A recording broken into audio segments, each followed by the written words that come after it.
Peace and blessings. This is Sister Colette, your sister by nature. So, what do we have going on here today? I am in the process of preparing some fresh picked cherries from the farm for canning. So, I'm going to be just kind of removing the stems and the seeds and getting them ready to be canned. All right. And so, this is my first time doing this. So, I'm really excited about it. So, what I've done already is I've got some cherries in here that I've washed, and of course my hands are really clean. Usually I will use gloves, but I think I'm okay to not use gloves for this recipe. It's not very acidic and my hands are thoroughly clean. I've got a bowl here that I'm going to put the cherries in, and then I'm just going to toss the pits in here. All right, so that's all I'm going to do for now. I got started on this, and something that I came across is, this is my first time doing it. So I thought that this was so cute. These cherries. Like, isn't this cute? I did not know that this was a real thing.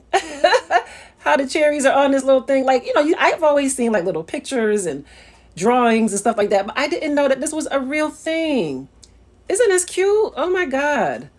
Like, the simple things in life, right? Like, it's my first time. So, usually when I get cherries, they're already off the stems and all that stuff in the grocery store. But this is my first time like getting them, fresh hand picked. And so a lot of them have all, they're all still attached to the stems. But I came across a couple of these and I just wanted to share. I thought this was so cute. But anyway, that's kind of what I'm in the process of doing right now. I won't hold you for this process, but I am following a recipe out of the all book. Let's see. I'll show you the all new ball book. I'm not sure if you can read it properly, but it's the all new ball book of canning and preserving that I use for most of my stuff. And this one can be found on page 113, this recipe. It's a guideline for canning fruit. Okay, oops. Uh-oh. And so, yeah, I've got this little handy dandy book holder, which really does come in handy. I know it looks a little bougie, but it really does come in handy. When, you're using an actual book for your recipe, you can keep everything there visible to see. So yeah, I love that. So I'll be back with the next step after I get these all destemmed and unpitted, if that's the proper terminology. All right.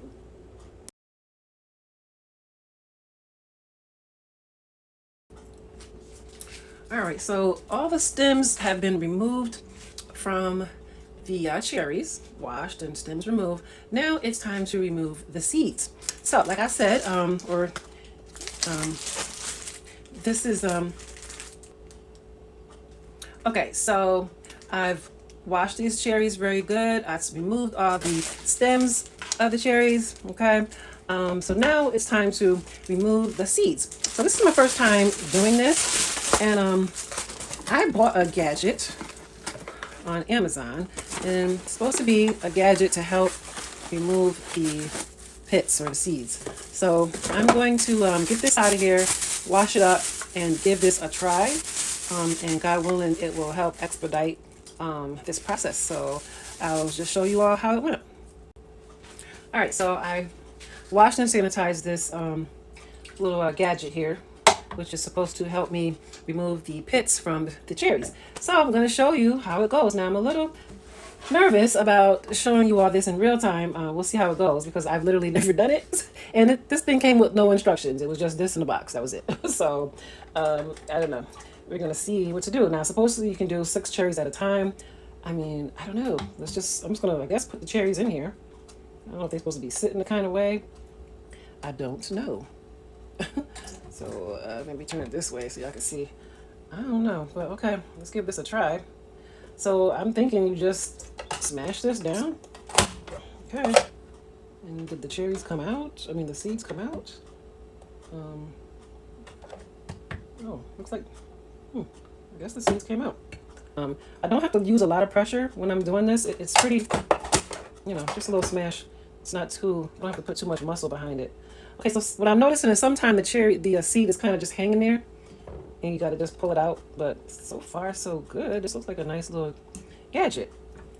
All right, so I'm just going to go ahead and continue on. And I'll collect the juice on the way, and then maybe I'll find something to do with the juice. So see how this one was? the seed didn't completely, I don't know if you can see that, but the seed is kind of hanging there. But I can visually see it. I'll just pull it out, pull it and toss it. So right now I'm in the process of washing my jars so that I can sterilize them and then get them ready to get the cherries jarred up. Okay, so just going to show you just a few jars real quick so you can get the gist of how it goes down. So what I usually do is I have a sink full of hot soapy water, and for this recipe I'm going to be using wide mouth jars. So they're really wide and they're really easy to wash, which is what I love about the wide mouth jars. So I got them in the soapy water. These are brand new jars. I'll also, typically use a brush cleaner and wash them out. Make sure I get them clean really well. I mean, they do come obviously clean when you buy them, but it's recommended that you still wash them. And of course, that's the smart thing to do. So I wash them really good with the soapy water. I don't overdo it, but give it a nice wash. Then I'll typically inspect the mouths of the jars to make sure that there are no nicks or cracks in either of these jars. Hold it up to the light, make sure it's looking good. You're looking to make sure there are no type of nicks around the mouth of your jar. So you hold this up to the light and just give it an inspection, because if there's any type of nicks, then that's going to be no good for jarring. But you could use the jar for something else, like maybe just storing something in it, maybe a dry food item. Okay, and so that's all I'm going to be doing. I'm going to wash out about 8 or 9 jars to fill up my canner. I'm not sure if I'll use them all. This depends on how the recipe turns out. And so that's basically it. I have my lids and bins sitting over here in a bowl. I'll wash them a little later and get those ready, but they don't have to be sanitized at this time or sterilized. I'm not sure if I'm using the right word, but they don't have to be boiled to sterilize them. So, but I will wash them and I will set them in some hot water right before it's time to get the cherries jarred up. But right now I'll just get them out of the way because they just kind of get in the way sometimes when I have them all in the sink at one time. So we're just going to get this process done, and that's that. All right, so my jars have been washed really good in soapy hot water, and I checked all the mouths for any nicks, and I don't see any cracks or nicks in the jar. So I'm just going to start loading them up into the canner now. I have this canner filled about probably about 3/4 full of water, and now I'm just going to. Now sometimes they fall over, and when that happens, I'll usually use a tongue to just pick it up. Sometimes they fall over. I don't usually use the jar lifter because these aren't, really hot or anything. I'll just sit them in there. The water's not that hot. I do have the burner on high, but the water's not, it's just now starting to heat up, so I'm not really in danger of burning myself. I used to wait till the water was, like boiling, and then I would start loading up. I don't do it that way. So I just get them in here while the water's heating up. I don't know if I can fit 9 in here. Let's see here. I thought I could fit 9. I think when it's the wide mouth jars, you can only get 8 in here. What's this? 1, 2, 3, 4, 8. Yeah, I think I can only fit 8. So it's starting to get hot already. Let me just see. Yeah, it's not going to work. Because I also still have to put the bands on, and that's going to take up a little extra space too. So, okay, so I'm going to lower these down, and then I'll adjust it, and I'll show you what I mean. So I'm going to lower these down. See how they kind of, sometimes they fall over. That doesn't always happen. There is a better way to do this. I'll show you a different way in another video, but it's no big deal. I just use these tongs to set them up. Make sure that they're all filled with water. Just move them around. It's no big deal if they fall. But just make sure they're all sitting up at this point. Alright, here we go. And so when you get to this part, I'm just going to make sure that you have about at least 1 inch or 1.5 inches of water above the mouth of the jar. So I'll usually use this ruler. You can sometimes just eyeball it, but so yeah, I can see that I have a little over 1 inch of water above the mouth of the jar. What I'm talking about is the mouth of the jar. You want to make sure you still have the water comes up at least 1 inch or so above. So that's good, because what's going to happen is this is going to come to a rapid boil, and it's going to boil for about 10 minutes, well, at least 10 minutes. And you lose, it can evaporate. You don't want to lose too much water from that process.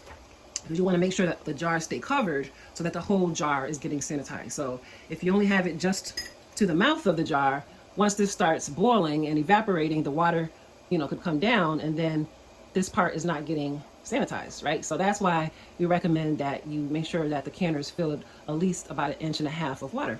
Okay, and so I'm going to be placing the lid on here, and then it's already up on high. When it comes to a rapid rolling boil, then that's when I'll set my timer for 10 minutes, and then I'll turn it off and just let it sit there until I'm ready to start jarring up my cherries. So right now I have my jars over here in the water bath canner, going through the sterilization process. So while that's happening, I'm going to start prepping the cherries. And it looks like a very simple recipe. I'm going from a recipe out of the Blah's Canning Book. I'll show you. It's the all new Blah Book of Canning and Preserving, on page, I think, 113. Somewhere around there, 15. Yeah, page 113, canning guidelines for fruit. So I'm going to be going by this cherries recipe. So this recipe is giving you a recipe for 2 pints or 1 quart. All right, so I'm pretty sure I've got more than 2 pints of cherries. So I'm just gonna have to do the math and figure this out. I'm gonna go by the, let's see, what recipe? There's a raw pack method and there's a hot pack method. I'm going to go by the hot pack method. All right, and so first thing I'm going to do is measure how many cherries I actually have. So I'm going to do that first so that I can know what kind of math I'm working with.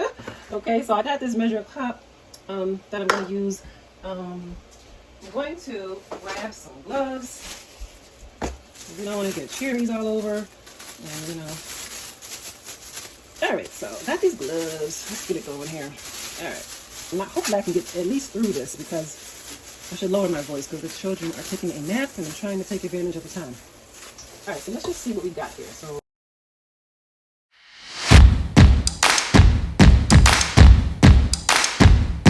right, so 12 cups of cherries, whole cherries.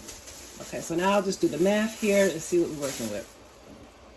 So this recipe is so simple. It's really cherries and sugar.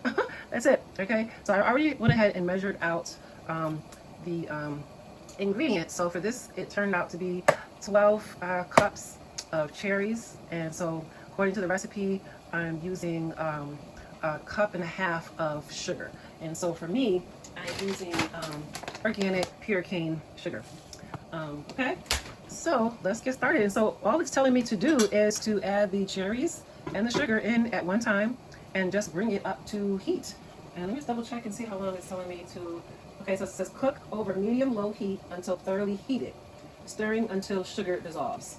And so, as I said, I'm going by the all-new Blah Book of Canning and Preserving. And so that's what it's telling me to do. And then it says after that, just go ahead and start jarring, basically, leaving a 1/2 inch headspace. So this is so easy. It just constantly amazes me how easy it is to preserve food. Like, so easy. So I'm going to go ahead and pour my, okay, so there we go. I'm going to turn it off, turn off the timer, and turn off the flame. And so therefore my jars will be all set. You know what I'm going to do, actually? I'm also going to drop in my bands and lids. All right, so these bands and lids, I went ahead and washed, okay? And so I washed them in the, soapy water from previous. And so I'm gonna go ahead now that this water is turned off. It's very hot, but it's no longer boiling. The water over here in the canner, all right? And so all I'm gonna do now is drop my bands and lids in here. So they'll be just kind of setting and ready for when it's time to get jarring. Usually when I drop the lids in, I try to drop them along the sides of the canner, because otherwise sometimes they actually wind up landing on top of the jar, and you don't want that. So that's usually how I pop in my, just see how that one is just kind of sitting on top. And sometimes they actually wind up sitting on top of the jar. Not a big deal, but I just don't like when that happens. All right, so let me just put the rest of these in there. The bands, I'll usually just pop on top. And that's that. Just let them sit in there. Okay? It helps with, keeping everything warm. It adds extra sanitation, and it also helps to loosen up the rubber. Let me see if I can show you. There's like a little rubber lining or silicone lining around these, and it just helps kind of loosen that up and get it a little tacky. And it helps with the sealing. So that's what why we do that. All right, here we go. All right. So I'm gonna go ahead and, well, I gotta use my hands, guys. I'm gonna just to maneuver. Good. I keep washing my hands. Okay, so all the cherries are in. And I'm about to take a couple out for me to snack on. Okay. They're really good. All right. Okay. It said medium heat. Here we go. Medium, what's that? Medium high? What is that? Medium low. Medium low. Okay, so turn it down a little bit. And then I'm going to actually let it get a little heat first. And then I'll add the sugar and I'll get to stirring. Okay, so I'm just going to go ahead and start adding the sugar. And, you know, I find it interesting that it doesn't call for any liquid. So that's interesting. It says add enough water to unpitted cherries to prevent sticking, but these are pitted, so I guess the cherries are going to make their own juice. Huh. Okay, let's see what happens. Like, this is literally my first time doing this, so I'm just going to go ahead and add the sugar. I am a little apprehensive, I must be honest with you. I keep reading the directions over and over thinking I forgot something. But I'm not seeing anything. So I guess it creates a juice. Cherries and juice. Okay. So we're going to see what happens. Just make sure I'm on medium low. All right, I'm going to go ahead and add the remaining sugar. Let's see what happens here. I don't want to stir it too much and damage the cherries. Another thing I just wanted to mention, I came across a few seeds floating in here. So clearly I got to be mindful of that. It's not a big deal for me. All I'm doing is jarring them up. So if I come across a cherry that has a seed in it, big deal. I'll just, you know, discard of it. But like here's one right here. So here, if you can see, like there's a seed there. So that little device I was using is not foolproof. Okay. So I may be looking for a better utensil or gadget to help remove the seeds going forward. Or it could just be one of those things that you just kind of have to keep your eye open for. All right. It says do this until the sugar dissolves. Huh, okay. It hasn't dissolved. It's just kind of... it's a part of me that wants to add water to this. So it's been a few minutes. I didn't add any water. And I do, if I look at the bottom, I do see where it's starting to develop a little bit of juice. I don't know how well you might be able to see. But it definitely has a ways to go. So I'll keep working this down. And then we'll see how much juice we end up with. So yeah, I do see juice starting to accumulate. So I'm gonna put the top on, so because there is it does say not to allow liquid to evaporate. So I'm gonna put the lid on and just keep checking it and stirring it every now and then. Hey y'all, so look, I am really impressed. I am really impressed. Like, it is really cooking down into a juice, or creating, you know, its own juice. Okay, and no, I have not added any water, but I am definitely starting to see where it is definitely creating the juice. I don't know how well you can see what's going on here, but it's definitely cooking down into a juice at the bottom there. So yeah, there's a juice going on down there. Let me see if I can get a better spoon to show you. Take the slotted spoon out and just kind of show you how the juice is starting to develop here. I don't know how well you can see it, but you see there? I mean, it looks like it has a way to go, but it's definitely creating the juice. Wow. We're almost at the end here, canning cherries. So my cherries have cooked down in the sugar, and they've created their own juice. Not sure how well you can see that. Let me see if I can. So it made its own juice. All right, and so I'm gonna go ahead and get moving now with this. My babies are still asleep, and I may be able to get through this process. So I may be whispering a little. That's why. Now I'm definitely gonna keep the lid on, because the recipe was sure to mention a couple times for us not to allow the juice to evaporate, because there's not a lot of juice in there. So I'm going to keep the lid on until I'm ready to actually start jarring. All right, so I'm going to go ahead and take the lid off my canner. I'm going to go ahead and pull my jars up, place the rack on the sides, and take my jar lifter, which is where is my, here we go, my jar lifter, and start removing the jars and placing them on the counter. Now I'm gonna get these bands out the way first, and I'm gonna use like my tongs to do that. So I'll show you what I mean by that, because I gotta get them out the way. So I'll use my tongs to just get them in here out the way.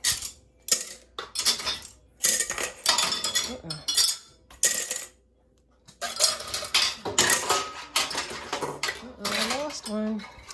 Okay, I'll get those later. But the bands are out the way, so now I can maneuver and start removing the jars. Okay, so they're all full of water. So you just want to be careful and just pour out all of the water. And I'm just going to place them on my cloth on this countertop here. Okay, and so you definitely always want to make sure you have some type of cloth on your countertop. You don't want to place hot jars on a cool countertop. You know, it could actually, your jars could actually crack because of the temperature contrast, that sudden temperature contrast. So just go ahead, put any type of towel down, any type of cloth. All right, so we're gonna go ahead and get this done. I think I said I should produce 6 pint-sized jars with this recipe, so I'll just start with 6. If I need these other 2, I'll grab them. Sometimes you never know because of evaporation when you're dealing with fruit recipes, even any type of recipe, especially if it's like a sauce. You know, with evaporation, sometimes the yield can change. Sometimes you can actually have more than what the recipe said, because, just depending on your environment and the evaporation process, you may end up with more or less. All right, here we go. So we're going to move quickly, and I'm going to lower my voice a little because literally the babies are right in the next room. So I'm going to take the lid off now and go ahead and move as quickly as possible. I got my funnel inside the jar. I got a nice decent size ladle, and it just really instructs you to just start filling these up. So for this one, it doesn't ask you to like separate the cherries from the juice. I think I put too many, but we'll see. And for this, it's asking for a 1/2 inch headspace. So I'm only gonna fill it up to where it gets to where at least 1/2 inch of headspace. I'm not gonna fill it up to the rim. Now the cold pack or the raw pack recipe was a little different. You actually create the syrup, and then you place your cherries into the jar, and then you pour the hot syrup over. So it's just a little different, but I'm using the hot pack method to where everything just goes in at one time. I'm moving quickly.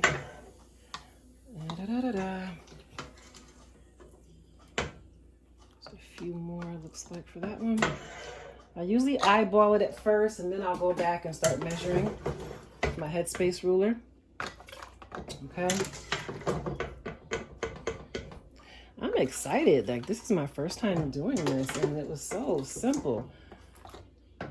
I'm always so amazed at how easy it is to preserve food. Like, I will have these cherries if I want for a year and beyond. As long as these jars seal properly, then I'm good. Okay, so this is what I'm talking about. We need to learn this skill. There's no reason for us to have a food shortage. If you grow, you know what I'm saying? Like, just preserve your food. If you're not, even if you're not, you don't have to necessarily grow it yourself. Get it from the farmer's market. Get it from the local store, wherever. I'm just going to pour the rest of this juice over into this one over here. And see how this goes. Now, this one is significantly less than a 1/2 inch headspace, so I may not be able to can this one. I'm pretty sure I'm not going to be able to. You have to have the proper measurement when it comes to canning. So I'll just eat those. And if you notice, I have 1 jar left. So this did not produce the 6 pints that I thought my math was going to give me. But when they cook down, they get softer and things like that, and evaporation. So I'm not going to worry about it. But so what I'm going to do next is I'm going to use my headspace ruler, also known as a debubbler, and I'm going to debubble first. So all that means is I'm going to take this end of this tool, and I'm just going to, let me bring the camera down a little bit so you can kind of see what it is I'm doing.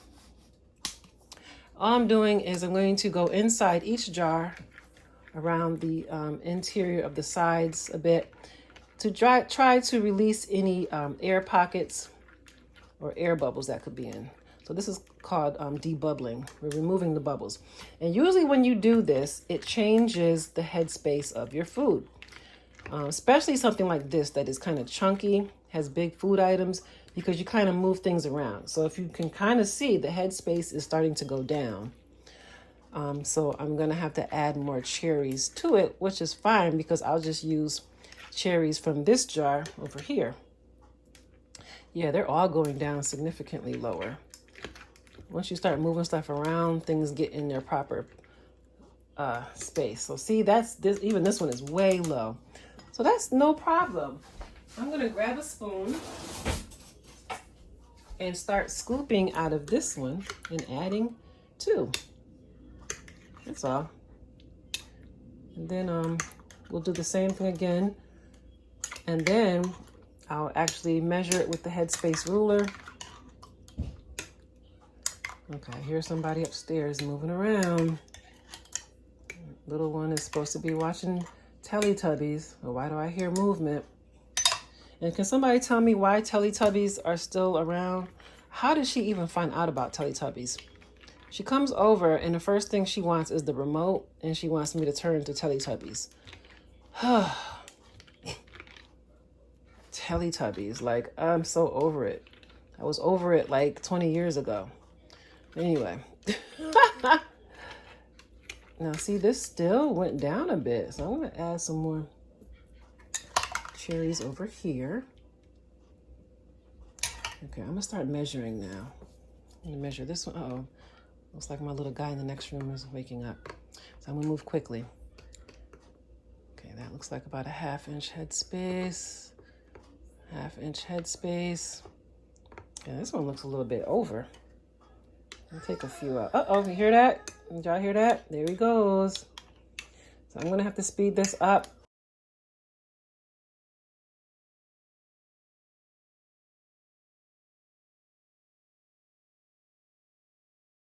I got my jars already filled and in the water. The heat's up high, waiting for that to come to a rapid boil. Then I'll set my timer for 20 minutes. These are the 2 extra jars. I went ahead and removed those. I don't need those. This is the cherries that was left over. Can't preserve this because it doesn't fill up to the 1/2 inch mark, which is required when we're canning. We have to have the food filled up to the proper amount. And so that's it. Thanks for rocking with me. When this process is done, I'm going to be removing those jars and placing them on the countertop undisturbed until tomorrow. And then tomorrow I'll test them to make sure they seal properly. Peace, y'all. I'm Sister Colette, your sister by nature.